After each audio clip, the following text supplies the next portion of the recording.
You want to keep business out of Virginia?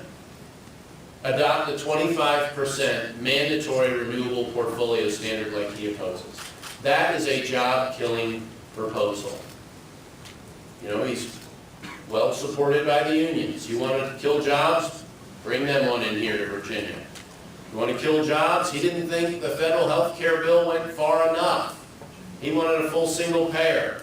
Over 40% of small businesses aren't hiring or expanding just because of that regulation. Those are job-killing policies.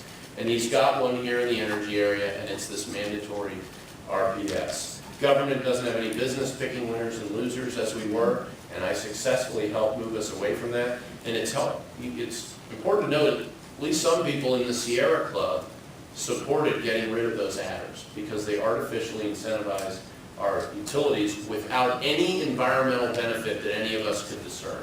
So when you think of the trade-off, we weren't trading off anything. We were just funneling money to what amounted to a special interest. So I also believe as we push offshore in the long term, especially as it relates to natural gas, that will also help the stability and the stability of our electricity prices and keeping them low. Great. You know, you mentioned the offshore. Here in Virginia, we have overwhelming public support, 80% in recent polls. And Governor McDonnell has made this a top-tier priority for his administration to get access and leases going, as well as seismic activity in the mid-Atlantic region. Yet the federal government has continued to slow roll this process, and unfortunately, we frankly are no further along in terms of opening up the Atlantic for either exploration or development than we were 4 years ago. As governor, what steps would you take to push the federal government when it comes to seismic and leasing? Well, we certainly have substantial energy reserves offshore that could provide thousands of jobs, billions of dollars in investment, and millions more in tax revenue.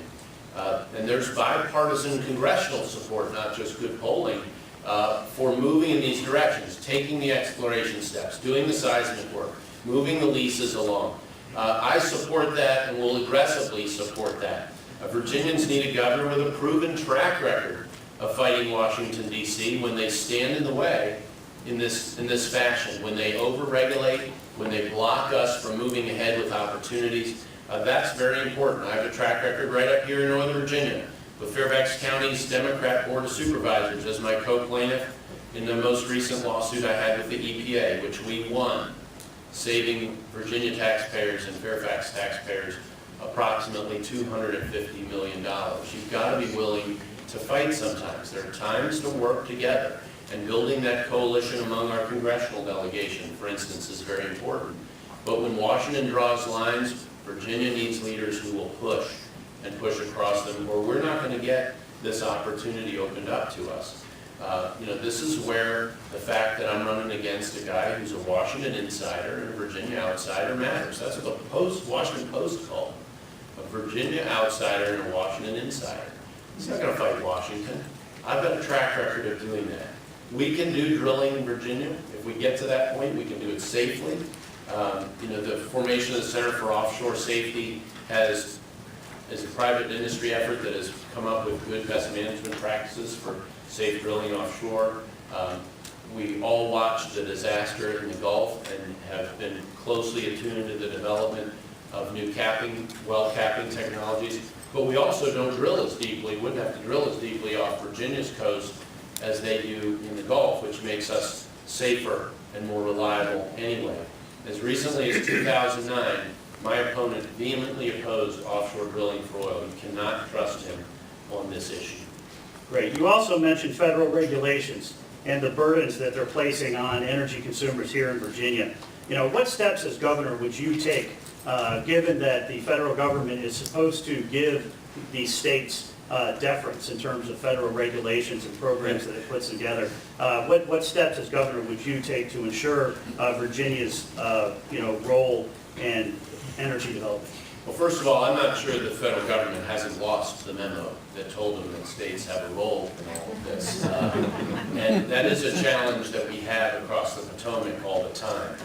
Federal regulations are our single biggest barrier to job creation. Single biggest barrier. And they're preventing Virginia from developing reliable and affordable sources of energy.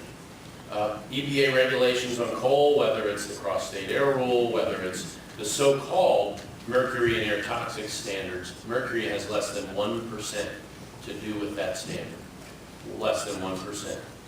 This all hits our coal industry, and it is slowly crushing it on a regulatory basis. Now, coal is suffering economic competition from natural gas. We want that kind of competition. We want that kind of free market competition taking place. That is best for electricity consumers, for energy consumers, to have that kind of competition going on. But the intentional regulatory destruction of these industries, and we've all watched, a few years ago, frankly, the radical left environmentalist lobby talked about getting rid of the coal industry and moving over to gas. Well, now that they see that end in sight, they're talking about getting rid of natural gas too. And while we're not North Dakota and we're not Pennsylvania, we do have gas in Virginia. Coal bed methane is the most commonly known one in Virginia. That is also an industry that is important to us. And the President Obama's administration and Terry McAuliffe's war on coal has been a major cause of the decline of coal nationally. It's been a significant contributing factor, and that includes right here in Virginia. Terry McAuliffe has spoken in the past about preventing another coal plant from being built in Virginia. And as I said, in Virginia, that war on coal is a war on our poor. They don't have a lot of other options. You know, I use the analogy to federal contractors in Northern Virginia, which we can sort of laugh about, because the reason we laugh about it is because we know it's outrageous. You'd never do anything like that. But as a proportion of our economy in Northern Virginia, it's not a bad apples to apples comparison. The difference in Northern Virginia is we have other industries. Those poor folks don't have other alternatives. And, you know, there are people in Washington who do not care. They don't care. We need a governor who cares about it. I mean, this is about people. This is ultimately about people. Excellent. Thank you. And please thank Ken.